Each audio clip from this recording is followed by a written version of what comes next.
For the most part on projects, my aim is to hit the surface with a hand plane and hopefully not do too much more than that. Sometimes though, bringing out a little texture in the surface of the wood can be a good thing. And on a Wenge tea box I made recently, I did just that. Wenge is a really dark wood, almost like an ebony, but more splintery.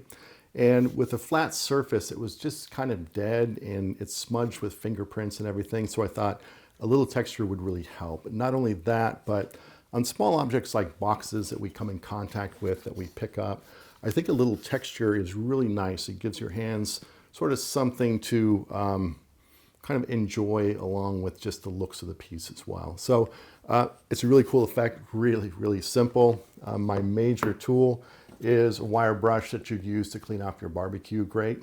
It looks pretty violent, like it might really tear up the grain. And when I first tried this out on oak, I was worried about that, but something cool kind of happens in that it does open up the grain a little bit, but then it also sort of burnishes the surface and gives it a hard shine as well.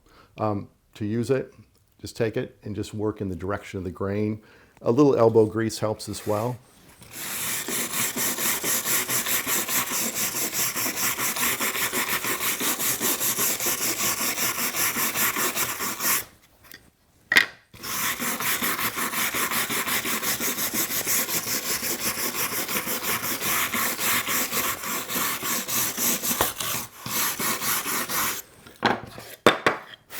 And it really doesn't take a lot to bring that texture up.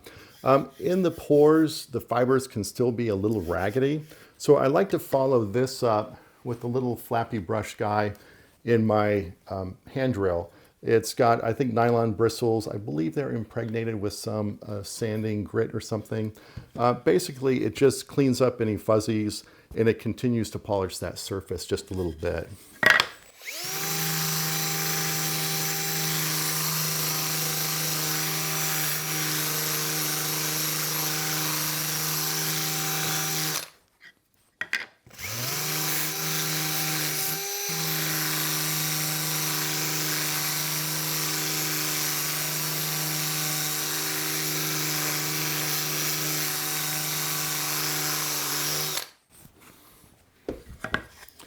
From here, I'll top coat it like I would any other box I'm working on. In this case, I like to use shellac.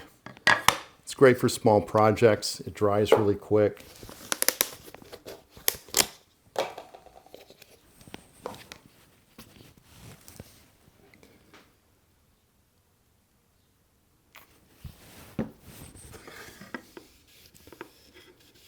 And once that goes on, it really starts to come alive. It's pretty cool. The only concession I make to that really open grain and that dark wood of the Wenge is once I have a few coats of shellac on here, I'll follow up with a really dark wax. That way, any clear wax that I might use that would get stuck in the pores and turn white, the dark wax will just stay dark. So give it a try. It's kind of a cool look. Try it on the sample board first, make sure you like it, then give it a go.